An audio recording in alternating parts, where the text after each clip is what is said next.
All right, good evening, everybody. I received a pretty good question from our friend David about the video that I made about the Isser of private minyanim.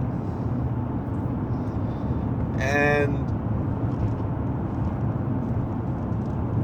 when I say Isser, I mean it maybe in a colloquial way, although there could be halachic issues of hasagas gvul and so forth. But the thing is, what you have to understand is our own situation we come out of in our community where we live. So our Rav, he was the Rav in the shul, was an Orthodox shul, and they decided they wanted to become conservative, reform, whatever. They're not really identified with any movement, but they started off, and pretty much what they do is, first they decide they want to mix seating, then they decide they want to count women in the minyan, then they decide they want to give women aliyahs and everything. Well, that's pretty much where they're holding now, is that they're egalitarian, traditional is what they call themselves, meaning conservative, pretty much. This is a story going back to the 1970s. And some people said to the rabbi, when half of the minyan decided they wanted to stay Orthodox, and the shul wouldn't let them even rent space in the shul, so they started the minyan in the Rav's house. But he was the Marad Asra of the community. In Golis, really, is what essentially happened, meaning he was the Rav of the community, and the community, the Kehillah, meaning the Frum Kehillah that counts as the Kehillah, moved into his house. Essentially is what happened. And that's different, but that's different than a balabas making a minyan in his house. With all that being said, there were people who accused him of hasagas gvul. He remembers the way he always says it, like this, reform conservative rabbi. He said, "This hasagat gvul." You're going over somebody else's gvul, their border. You're stealing somebody else's property by opening a shul next door. But the thing is that they're the ones who, it's like Reagan said, I didn't leave the Democratic Party, the Democratic Party left me. The building isn't what makes it the Kehillah, it's the people. And when certain people in the Kehillah decided that they didn't want to follow halacha anymore, so and they managed to vote out. What they actually did was they made the votes, the board meetings when the Frum people were away. There was one very prominent member of the shul, very prominent balabas, and his anikel now is a Baal Tshuva, lives in Kiryas Yol. But this very prominent balabas, he pretty much said he was at a protest against Russia, and so that's why he wasn't there. And so they knew that this guy wouldn't be there, this Reb Nachman, he would not be there.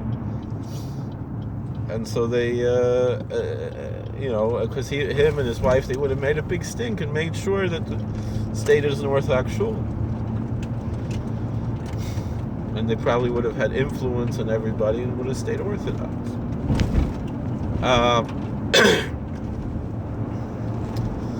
But with that being said, what I'm specifically speaking about are communities that were founded in this manner, that you have a Kehillah, that you have the Kehillah system.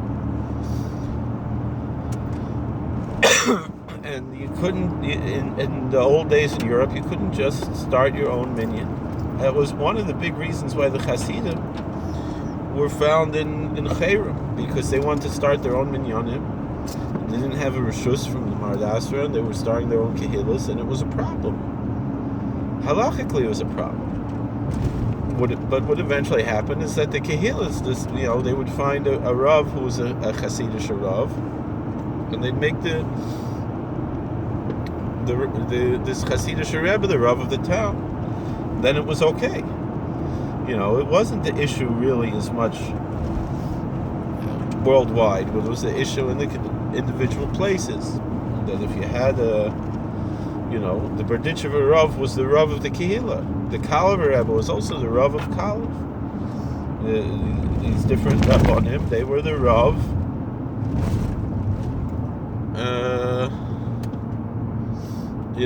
They weren't just the Rebbe, they were the Rav. And so too later in history, Satmar Rav was the Rav in Satmar. It wasn't just the Hasidic Rebbe.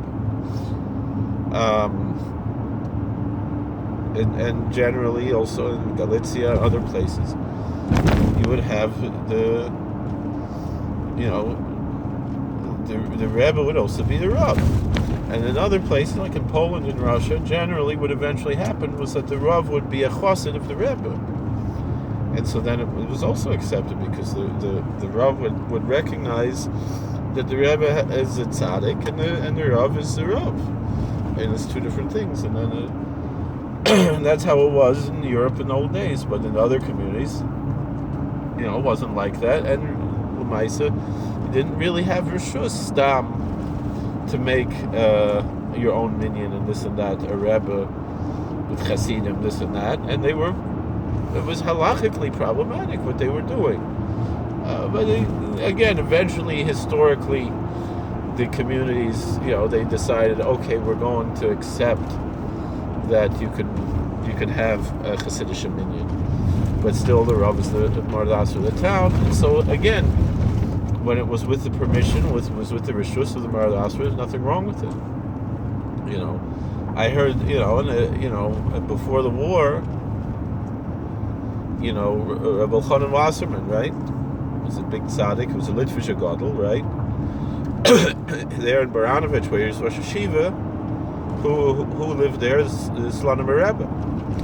Slonim Rebbe had a yeshiva there, and a Kehillah, and Rabbi Chanan would go Shalashudis to Slonim Rebbe to hear the Slonim Rebbe's Torah, even though Slonim Rebbe was much younger than him. So by that point in history, again, Gemach Sholem, but Stam for Balabatim to do what they want, it's not acceptable. The Zelmuzach, earlier in history, I had a Zay that was, I'm talking about, 400 years ago, was the Rav in 400 years ago, was the Rav in Belgrade in Serbia, and there you had Ashkenazi Kehillah and a Sephardi Kehillah, and he was the Rav of both.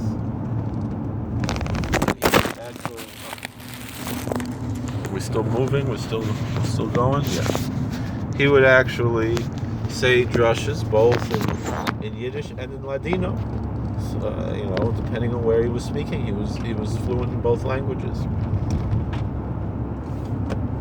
That was Reb Levi Yerushalmi. So there's a lot of history. Anyway.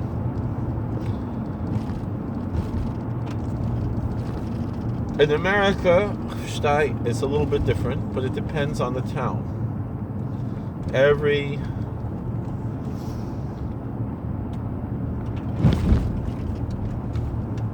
town, when the miyasid the town, when the miyasid the Kehillah, they could make takanas yes or no. Whoever gets there first, and with the Shiva Tuvei Ha'ir, the leaders of the city, and they make like our Rav.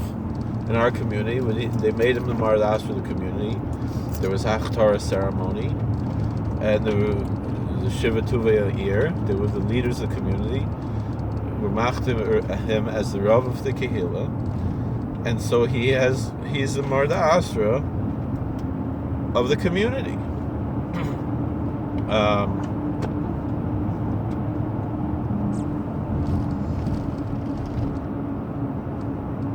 The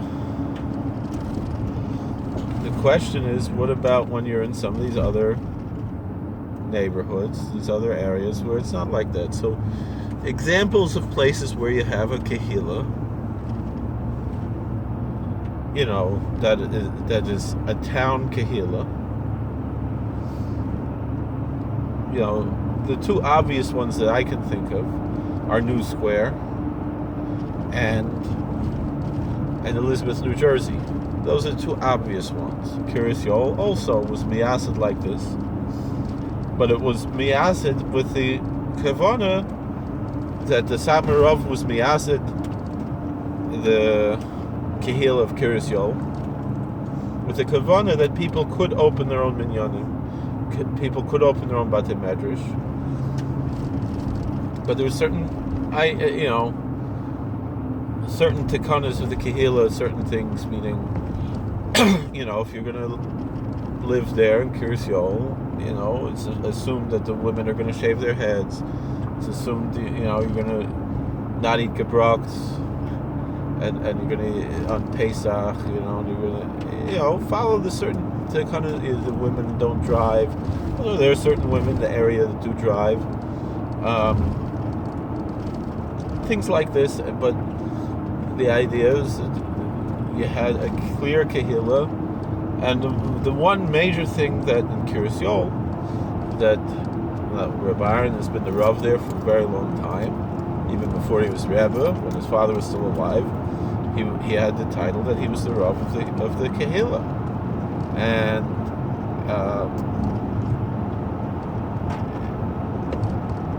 one thing that he insists on is that no one should be Mesader Kedushin in Monroe, or he said from Monroe until halfway to Monsey, without the reshus of the Mardasra. And so the dayan sometimes is Mesader Kedushin when the Rebbe is not there, but usually the Rebbe is there and the Rebbe is Mesader Kedushin. And it became an issue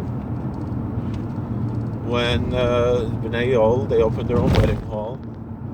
And so you have certain people who maybe are not Hasidim of Rabban, but they understand he's a Marad Asra, they're going to give to him to be Mesader Kedushin. And other people who they don't, and they don't even bother to ask for shus. I was in Europe, I was in Prague. I was not the Mesader Kedushin, but someone else, they asked me to come to help for Chasna, another rabbi, and he was Mesader Kedushin. And I said, we're here in Prague, there's a chief rabbi, we have to ask his reshus. He's the Marad Asra. We have to have reshus from the Marad Asra before we could be Mesader Kedushin. And we went to the chief rabbi's office and we sat down with him. I remember he was smoking a cigarette and with one of those cigarette holders like Natasha from Rocky and Bullwinkle. I remember the Pittsburgher Rebbe, the same thing, and had one of those cigarette holders when I went into the Pittsburgher Rebbe in Ashdod. But the chief rabbi of Prague was and he gave us reshus to be in Mesader Kedushin. And he said certain things, but he said that the chasna will take place in this shul, and this and that, and that was, he's the Marad Asra. And the thing is, there are other shuls, other rabbanim, but they're all under him, and he's the chief rabbi, and he recognizes this one is the rabbi of this shul, and this one's the rabbi of that shul, and he allows. The one he doesn't give reshus to is Chabad. The Chabad tried to take over, and for a while they usurped the title of the chief rabbi, but Baruch Hashem, they got it back from them. But now the Tzionim took over, even though this Rabbi Sidon is also a Zionist, religious Zionist, but I'm saying the Rabbanut put their own puppets in there, which is also, I think, problematic, but there was very little could be done about that. I think they allowed Rabbi Sidon to be the chief rabbi of Prague, but no longer the chief rabbi of the Czech Republic. I think that was the pshara that happened. It was something that some people might consider to be a scandal. I don't think it was really scandalous, but that was the Maisa. And I don't need to get into details. Rabbi Sidon is an Erechid. He's actually a Ger Tzedek, people know, and he's also a famous author and a playwright. Anyway, science fiction authors, things like that. But the point is,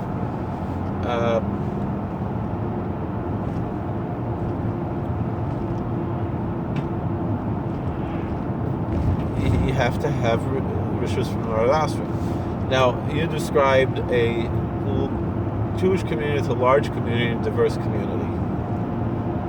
And, well, let me tell you about, before we move on with that, so my own, where I was the Rav in Richmond, Virginia, this is, of course, long before my time, but what exactly went on there?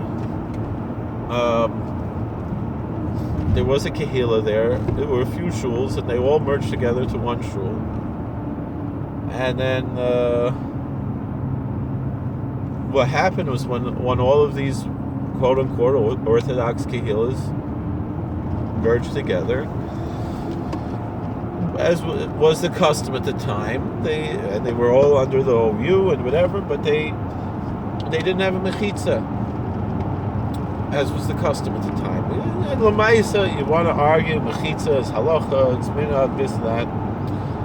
But Lamaisa, the general thing is an Orthodox shul is going to have a mechitza. That's how things normally go.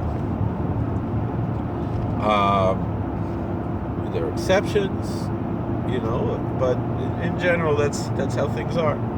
Orthodox shul is a mechitza. So there were people who wanted a mechitza shul. So then there was one shul that had opened. Actually, Satmar Rav gave a lot of money to a literature Rav, a Mir Talmud, who was a neighbor of his in Williamsburg for a while, and he gave money to build a mikveh there in Richmond, Virginia. And it was a Frum Hamish shul. But what happened then was it lasted for about 10 years. I remember my Rav told me when he was a Bacher, he went there, he remembered what it was like there. And, somebody went to yeshiva with, married the Rav's daughter there, and Chasna was there, and he remembers grandest family. Some sof, that Bismedrash closed. It's an office building now. And a few years went by, there was no shul with a mechitza in Richmond.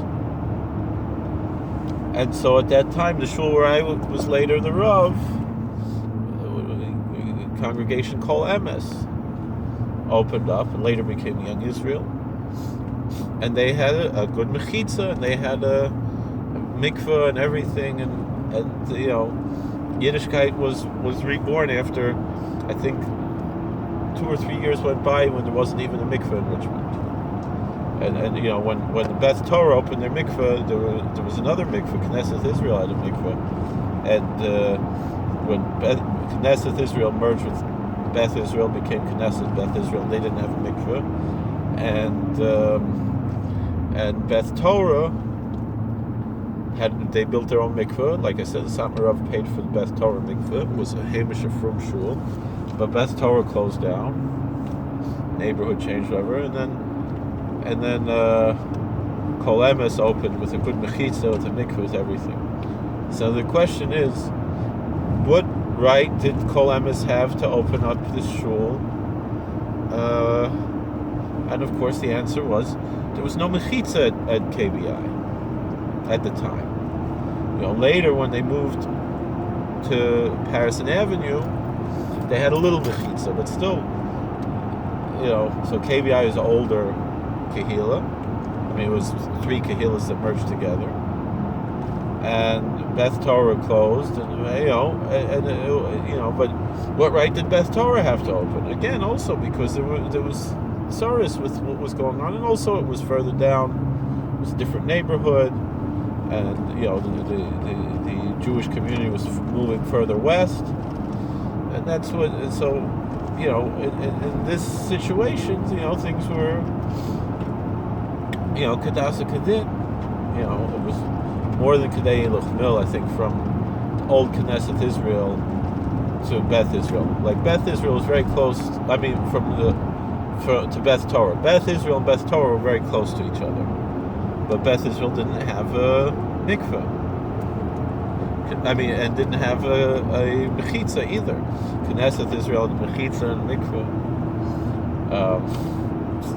It's the history, of what went on. So, but then your question is, you're asking about in a community that's very diverse and very large. Mistama, it's already hefker. It's already, there's no Marad Asra. I mean, maybe there's someone that people look up to in the community, like how in Baltimore you have Rav Heinemann. Rav Heinemann is like essentially the chief rabbi of Baltimore, or in Monsey people look up to like Rav Moshe Green, but still you don't have to ask Rav Moshe Green before you open a Bis Medrash in Monsey. If you open it, if you have a Bis Medrash in Monsey, whatever, you're probably gonna want a bracha for Rav Moshe Green, and something like that. But it's not about like this. So.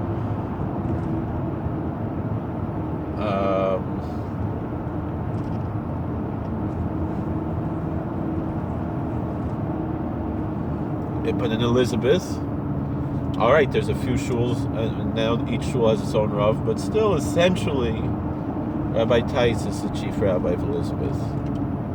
He's still the Rav Machshir of everything. He's still essentially the chief rabbi, even though he's kind of retired. Essentially, he's the chief rabbi, and everything is under his umbrella.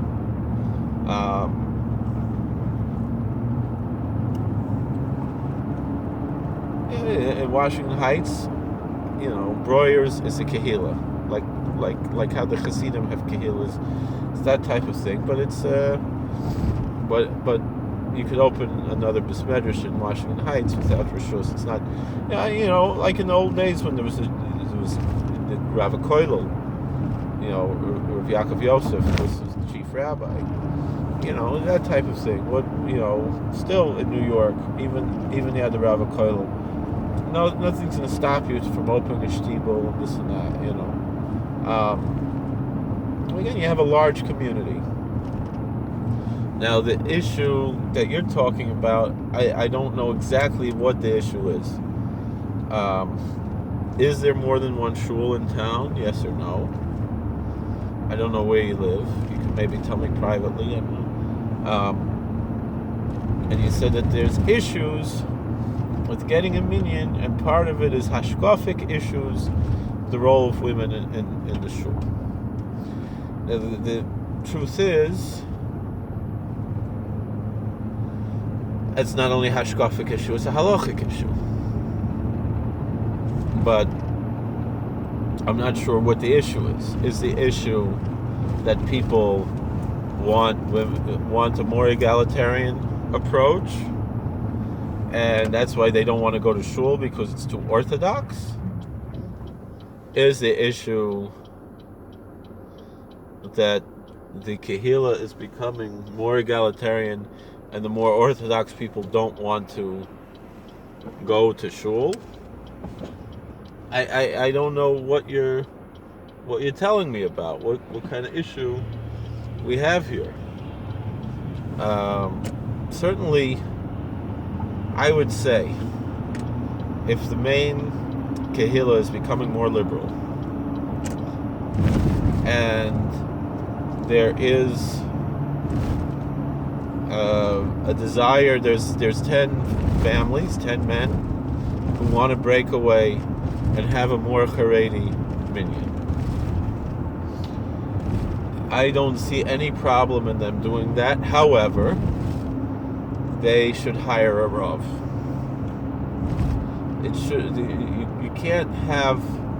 You can do whatever you want, but my advice is that you have to have, if that's the case, if the case is that there are people who feel that the kehillah became too liberal and you need to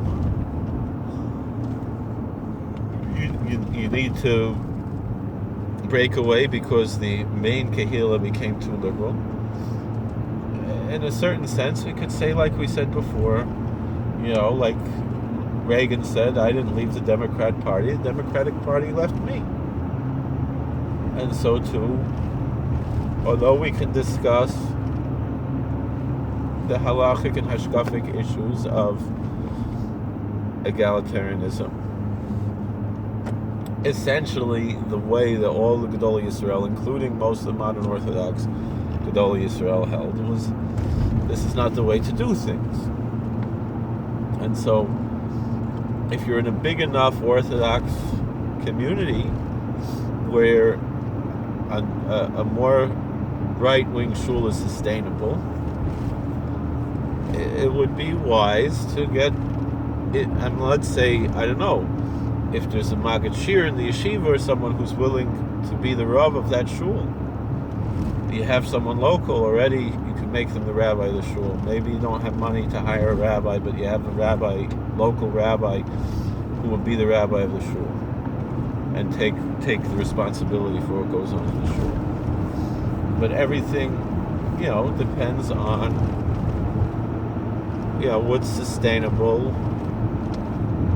Might not be sustainable. Might be more in the interest of the main Kehillah to keep the status quo, to be more orthodox, or it might be in their interest to. And I think it's legitimate sometimes and if the people in the Kehillah change, and the people in the Kehillah are more liberal, and they want something different,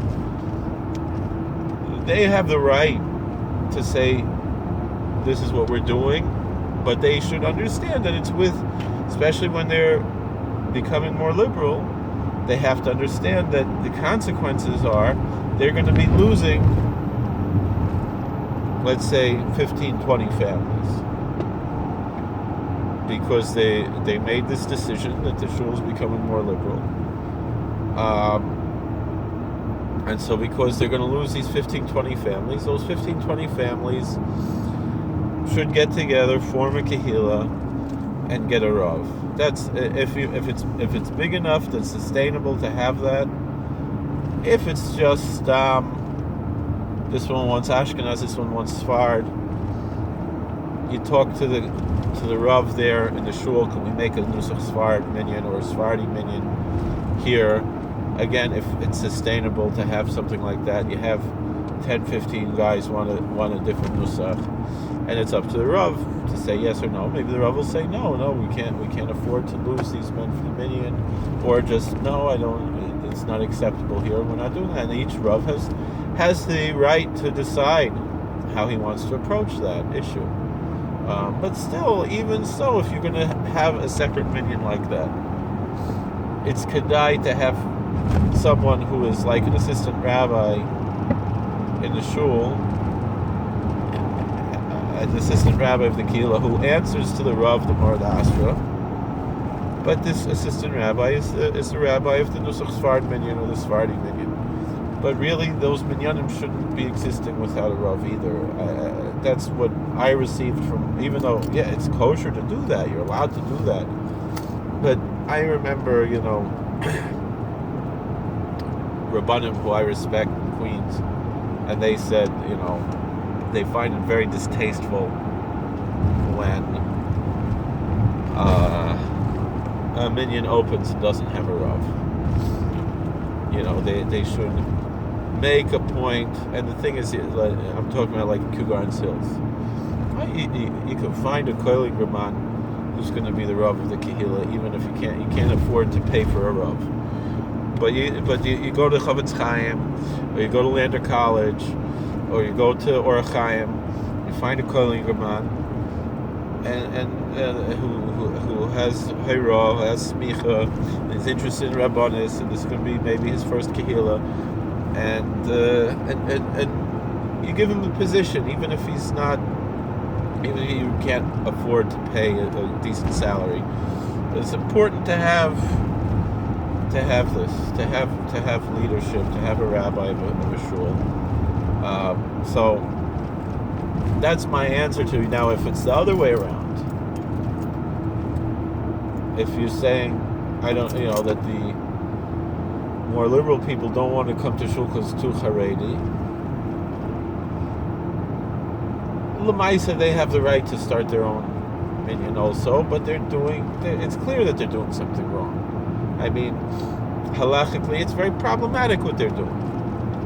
And and they can go to they're probably going to need money to get this, but they'll go to YCT, and they have a rabbi who will be according to it, and they're recognizing that we're not Haredi, we're not even right-wing modern Orthodox.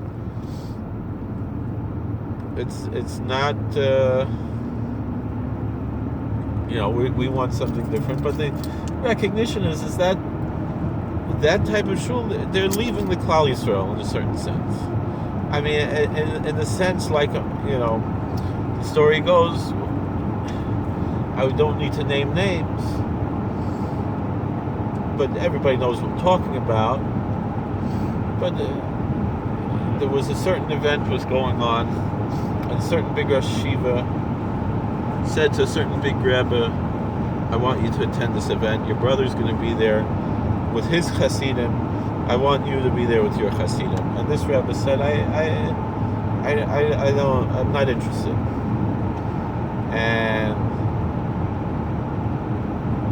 And this Rosh Yeshiva said, but this is a Klal Yisrael event. It's a Kinus Klal Yisrael.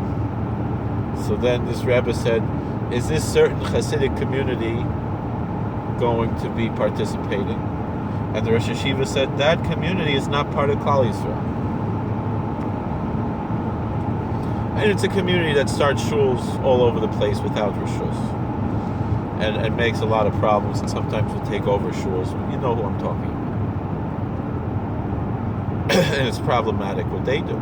Very problematic.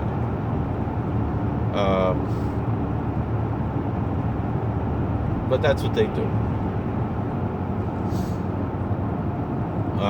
And so they're not part of Klal Yisrael. And they think we're not part of Klal Yisrael, and it's fine, and there's freedom of religion, it's America. It doesn't mean that they're not going to count them in minyan if they come daven in a normal shul. And it also doesn't mean if you're in the middle of nowhere in Idaho or Wyoming, and there's no other shul around, of course you should daven there.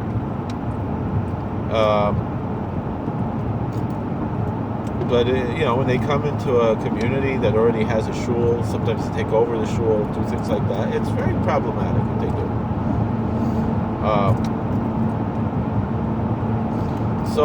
But stam to make a minyan in the house with balabatim, it's very, very foolish thing to do. I mean, I understand sometimes there are other reasons you need to do it. I remember years ago I spent Shavuos in Scarsdale, and I don't want to say Lashon Hara, but there was a small kehillah that broke away from the bigger kehillah, and there was a Sephardi shul, and they rented out space in the Sephardi shul in the basement. And the reason why they left the main kehillah was because the main kehillah, there was a problem, there was too much talking in shul. And these people wanted a minyan where there's no talking, but they never hired a rav.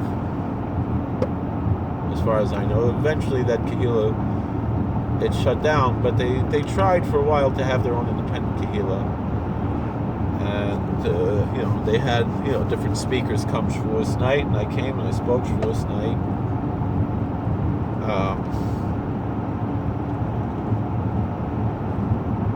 It is what it is.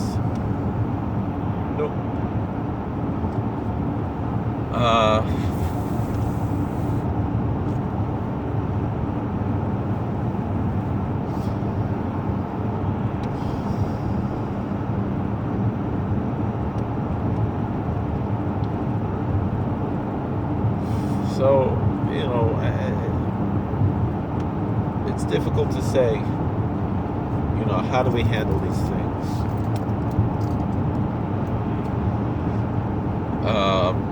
I would prefer you talk to me privately, so I know exactly what the pratim are, so we can discuss this issue. You can email me or something, because the other thing is I mean, there's certainly no hasagat gavul if a shul becomes reform or conservative, right? If an Orthodox shul becomes reform or conservative, and then the Orthodox people say they want to start their own minyan, that's not hasagas gavul. There's no problem doing that, but still, it's important to have a marda asra and everything. And obviously, whoever the rabbi there is in the Reform shul is not the marda asra. They have no bias. They have no, the only time, maybe a conservative rabbi is a marda asra is when that's all there is in town. In Petersburg, Virginia, Dennis Beck Berman is the marda asra of Petersburg because there's no other shul in Petersburg. So Dennis is a Voilu Yid, a Hasidic Yid a little bit, and but he's a conservative rabbi, and so Dennis could be the marda asra in Petersburg, because there's nothing else there.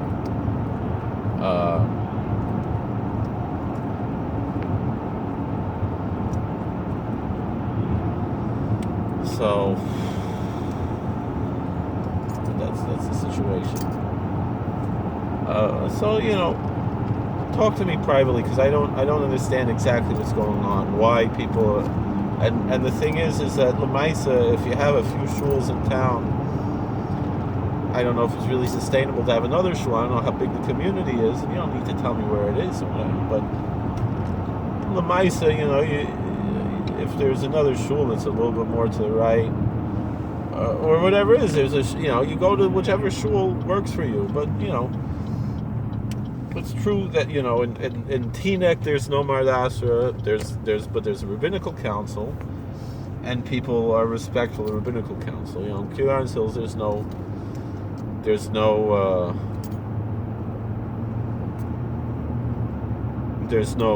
marda asra, but there's the Vada Rabbanim, and Parrot Steinberg is recognized as kind of unofficial, the way like how Moshe Green is in Muncie, where Parrot Steinberg is in Kiran Hills, and Rabbi Olbaum's also a big dayan there, and Rabbi Ben Chaim, not in Kiran Hills, he's in Forest Hills, but like you have, you have such a thing. In Brooklyn, it's pretty much hefker, I mean, you have big rabbanim, big dayanim. You don't really have, it's maybe in certain neighborhoods in Brooklyn you have, but Maisa, it's much more difficult in Brooklyn to have anything cohesive. But you go to little communities in Queens, New Hyde Park. I'm very happy that the Chabad rabbi moved into New Hyde Park, had enough derech eretz not to start his own shul, because he understood, it's not necessary, and it would be damaging. And Baruch Hashem, at least for now, he's doing things the right way. And that's how Chabad in Richmond also started. They didn't have their own shul. They davened in Kol Emes. Rabbi Yankel Kranz, Zechron Avracha, was an Erlich Yid. Some people wanted to make him the Rav of the shul, and Abe Deer said, B'Shem Eifer nisht. They wouldn't allow it. And eventually, Rabbi Yankel, he moved all the way down to Gaskins Road, far away, 6 miles away.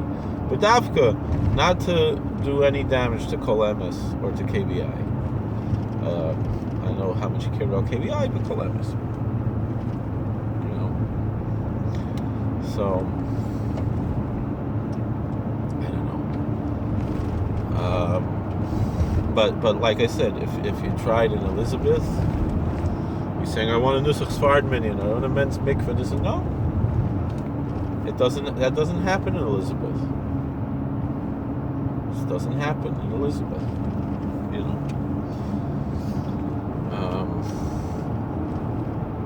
But again, I don't know where you are. You're in St. Louis. I don't know where you are. You know, you're in Memphis. You're in St. Louis. I don't know. Maybe somewhere in Florida. You know, I don't know. I don't know how it works. I don't know how. You know, if you don't have a Mardasra who's makbid, it's not an issue. You know, but here in our Kahila, the Marda Asra is makbid. That in the, you know, as soon as the summer's over, as soon as it's Labor Day, you don't make your own minyan without rishus, within walking distance anywhere to the shul. Within, let's say, 2 miles of the shul, you're not making your own minyan.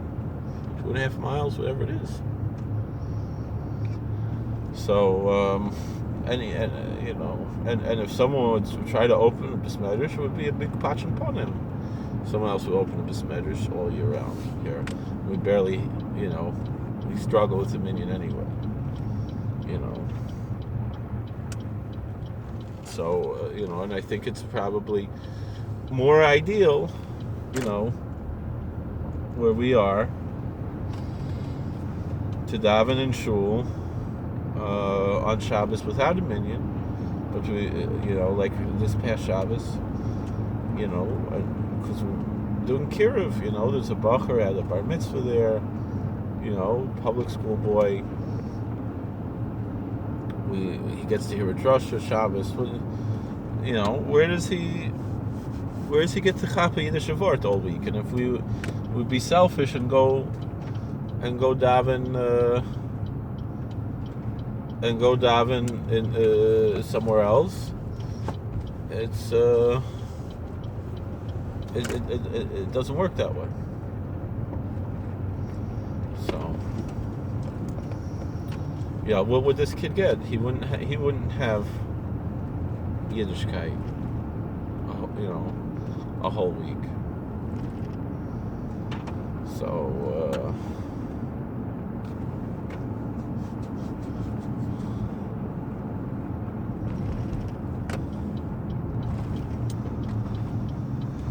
alright, well, thank you for watching. God bless. Please like, share, and subscribe, comment. We'll see you later. Sorry I made a 42-minute video. It's Nittelnacht, so I'm wasting time, you know. I can't learn, so that's what we're doing. It's not even home yet. Where is she? 6 o'clock already. Maybe she thinks we're going to movies or something. Because Nittelnacht, I wanted to see Star Wars, but I don't know. We didn't discuss where we're going to meet.